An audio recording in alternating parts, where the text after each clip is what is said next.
할렐루야! 주님 안에서 평안하십니까? 여기도 순복음교회 직가성전 온라인 수련회 참여하신 여러분들 주님 이름으로 축복합니다. 가정예배 두 번째 시간입니다. 여러분 우리 사도신경으로 예배를 드리도록 하겠습니다. 전능하사 천지를 만드신 하나님 아버지를 내가 믿사오며 그 외아들 우리 주 예수 그리스도를 믿사오니 이는 성령으로 잉태하사 동정녀 마리아에게 나시고 본디오 빌라도에게 고난을 받으사 십자가에 못 박혀 죽으시고 장사한 지 사흘 만에 죽은 자 가운데서 다시 살아나시며 하늘에 오르사 전능하신 하나님 우편에 앉아 계시다가 저리로서 산자와 죽은 자를 심판하러 오시리라. 성령을 믿사오며 거룩한 공예와 성도가 서로 교통하는 것과 죄를 사하여 주시는 것과 몸이 다시 사는 것과 영원히 사는 것을 믿사옵나이다. 아멘. 오늘 우리가 함께 나눌 말씀은 마가복음 3장 13절에서 19장까지의 말씀입니다. 마가복음 3장 13절에서 19장까지의 말씀을 우리 같이 읽도록 하겠습니다. 또 산에 오르사 자기가 원하는 자들을 부르시니 나온지라. 이에 12를 세우셨으니 이는 자기와 함께 있게 하시고 또 보내사 전도도 하며 귀신을 내쫓는 권능도 가지게 하려 하심이러라. 이 12를 세우셨으니 시몬에게는 베드로란 이름을 더하셨고 또 세베대의 아들 야고보와 야고보의 형제 요한이니 이 둘에게는 보아너게 곧 우레의 아들이란 이름을 더하셨으며 또 안드레와 빌립과 바돌로메와 마테와 도마와 알페오의 아들 야고보와 및 다데오와 가나나인 시몬이며 또 가룟 유다니 이는 예수를 판자더라. 오늘 우리가 함께 읽으신 본문 말씀을 가지고 주님의 부르심이란 제목을 가지고 우리가 함께 말씀을 나누고자 합니다. 전도사님이 여러분에게 질문을 하나 던지고 싶어요. 여러분들은 예수님을 믿는 그리스도인이십니까? 아마도 대부분의 친구들은 이 질문에 대해서 네, 저는 그리스도인입니다 라고 대답을 할 것 같습니다. 그럼 또 질문을 해보겠습니다. 당신은 예수님의 제자입니까? 질문이 조금 바뀌었지만 이번 질문에는 아마도 대부분의 친구들이 네, 저는 제자입니다 라는 말을 자신 있게 하지는 못할 것 같아요. 왜냐하면 우리는 제자라는 말을 들을 때 어떠한 특별한 사람을 또는 큰 희생을 치르고 예수님을 섬기는 몇몇 사람들을 가리키는 말이라고 생각하기 때문이죠. 그런데 사실은 제자는 그렇게 특별한 사람들을 일컫는 말이 아닙니다. 오히려 성경은 예수님을 믿는 모든 그리스도인들이 다 제자로 부름받았다라고 말하기 때문이죠. 그러니까 그리스도인이 곧 제자고 제자가 곧 그리스도인이라는 것입니다. 만약에 누군가가 나는 예수님을 믿는 그리스도인이지만 제자는 아니야 라고 말을 한다면 실상 그는 예수님을 믿는 것이 아니라는 말입니다. 이해가 되시죠? 그러니까 만약 여러분들이 예수님을 믿는다고 고백한다면 원하던 원치 않던 제자의 삶을 살아가야 한다는 것입니다. 왜냐하면 그리스도인이 곧 제자이고 또 제자가 곧 그리스도인이기 때문에 그렇습니다. 오늘 우리가 읽고 나눌 본문은 예수님이 자신의 첫 제자, 즉 12명을 뽑는 내용을 담고 있어요. 세상을 구원하시려는 미션을 가지고 이 땅에 오신 예수님께서 본격적인 활동에 앞서 먼저 행하신 일은 자신을 따를 제자를 선출하는 일이었습니다. 그런데 예수님의 제자 선출 방식이 세상과 기준이 조금 다른 또한 예수님만의 그런 특별함이 있었습니다. 우리 본문 13절을 함께 읽어보도록 하겠습니다. 또 산에 오르사 자기가 원하는 자들을 부르시니 나온지라. 예수님의 제자 선출 방식이 뭐라고 기록되어 있죠? 자기가 원하는 자들을 부르셨다는 겁니다. 즉, 그 말은 예수님의 제자는 내가 하고 싶어도 할 수 있는 것이 아니라는 것이죠. 제자는 주님이 원하시는 사람만이 할 수 있다라는 것입니다. 그럼 주님의 제자가 되는 자격 요건이 무엇이었을까요? 도대체 어떤 사람이 제자가 될 수 있었을까요? 먼저 예수님은 다양한 사람들을 자신의 제자로 부르셨습니다. 16절에서 19절 말씀입니다.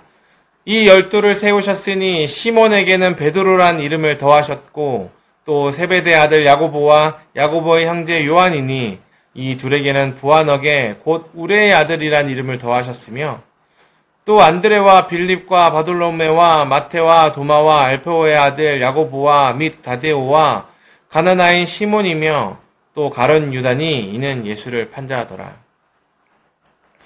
최종 선출된 12인의 명단이 이렇습니다. 베드로와 야고보와 요한과 안드레와 빌립과 바돌로메와 마테, 도마, 알페오의 아들 야고보, 다데오, 시몬, 유다입니다.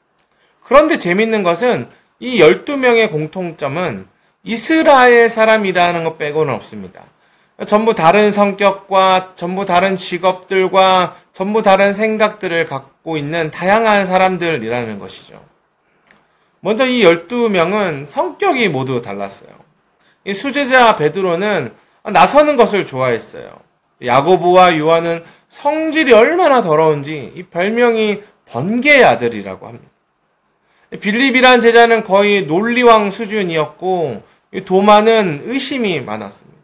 또 안드레는 평화주의자였고 예수님의 제자로 부른 사람들의 성격은 모두 제각각이었습니다.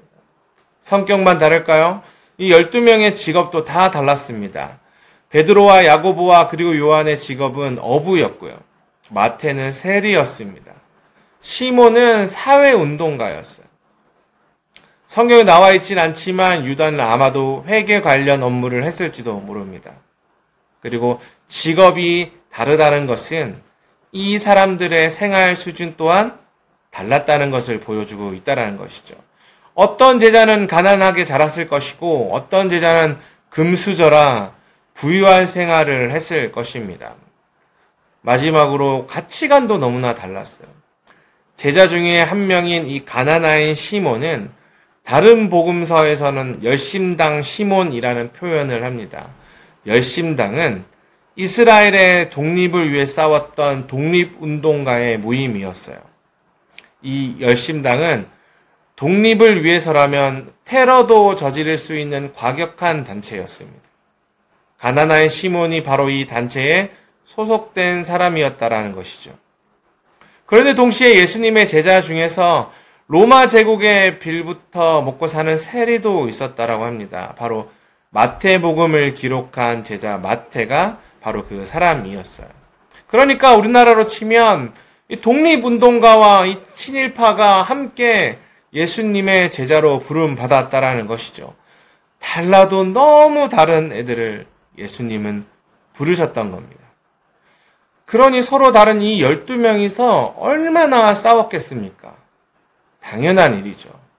만약 예수님께서 비슷한 성격의 아이들로만 제자들로 부르셨다라고 한다면 비슷한 생활 수준, 교육 수준의 제자들로만 불렀다면 아마 조금 덜 싸웠을지도 모르겠습니다. 그렇다면 예수님도 덜 힘드셨을 거예요. 그런데 예수님은 그렇게 하지 않으셨어요. 그냥 아무 기준 없이 다양한 사람들을 불렀다라는 것입니다. 왜일까요? 왜 우리 주님은 아무런 편견 없이, 아무런 선입견 없이 사람들을 불렀을까요? 바로 우리 예수님은 그러한 분이시기 때문에 그렇습니다. 그렇기 때문에 우리 같은, 저 같은 사람들도 주님의 제자로 부름을 받았다는 사실을 기억해야 한다는 것이죠. 우리는 어떨까요? 우리는 나와 다른 사람들을 용납하지 못합니다. 우리는 항상 끼리끼리 원합니다. 나보다 너무 잘 사는 사람들이 싫고 나보다 못 사는 사람들이 너무나도 싫습니다. 너무나 나대는 성격은 부담되고 또 내성적이면 소극적이라고 싫어해요. 그러나 주님은 어떠한 사람도 부르셨다는 거예요. 그리고 그곳에 나도 포함되어 있다는 것, 여러분도 포함되어 있다는 것을 기억하시길 바랍니다. 둘째로 예수님은 불완전한 사람들을 세우셨어요. 만약에 여러분들이 세상을 구원해야 하는 팀으로 만들어졌고 12명의 팀원으로 뽑혔다면 어떤 사람을 뽑으시겠습니까?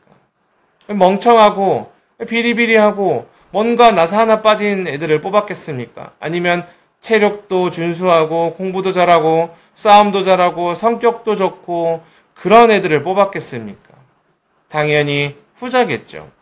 그런데 예수님은 세상을 구원하시려는 이 놀라운 일들을 앞두시고서 어디서 골라 가지고 왔는지 하나같이 다 하자가 있는 애들을 불렀다라는 거예요. 이 성경을 보면 이 12명의 제자들은 한 번도 예수님의 마음을 시원하게 해드린 적이 없어요. 맨날 지들끼리 싸우고 욱하고 조금만 잘하면 금방 교만해지고 예수님이 말씀하시면 또 이해도 못해요.